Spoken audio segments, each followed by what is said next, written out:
dünən məşğələmiz bədii təfəkkür və nitqin inkişafıdır. Mövzumuz isə şeirdir.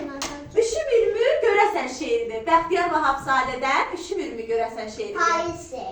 Payıza aid şeirdir, düzdür, afərin. Uşaqlar, və gördüyünüz kimdir? Ağac! Bəli, ağacdır. Görürsünüz necə gözəl ağacımız var bizim. Görün nə gözəl ağacımız var. Uşaqlar, bəs kimdir? Şeirə keçməmişdən öncə biz fəsillərimizi saymalıyıq. Kimdir? Bir ilimizdə neçə fəslimiz var? 4 fəslimiz var. Hansılardır? Yaz, payız və qış. Biz hal-hazırda payız fəslinin sonuncu ayını yaşayırıq. Daha sonra isə qış fəslinə keçəcək. Payızda dedik ki, ağacın yarpaqları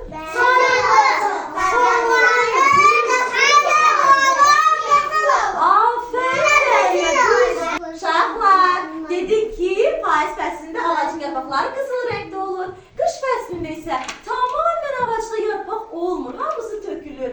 Yazda isə ağaclar çiçəkləyir. Yayda isə ağaclar, baxın belə, yaşıl rəngdə olur. Uşaqlar, gəlin biz şeirimizə keçək. Şeirimizi mənimlə birlikdə səsləndirin. Üşümürmü görəsən şeiri.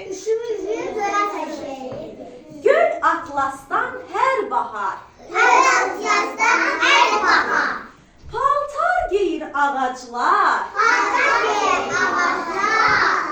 Qış gəlincə buz tutur. Torpaq donur, daş donur. Bəs nədəndir ağaclar? Paltarını soyunur. Qar yağanda onları budaqları ağ olur. Boranda, tufanda da ağaclar çılpaq olur. Yer əsir, şaxta kəsir. Mat qalmışam buna mən. Bu şaxtada ağaclar üşümürmü görəsən? Uy, soyuq oldu elə uşaqlar, hə? Ağaclar üşümür görəsən bu soyuqda? Üşüyür, çünki onun yarpaqları yoxdur başında qış fəslində. Ağacların artıq yarpaqları tamamilə tökülmüş olur və ağaclarda qar olur. Düzdür, tökülür payızda.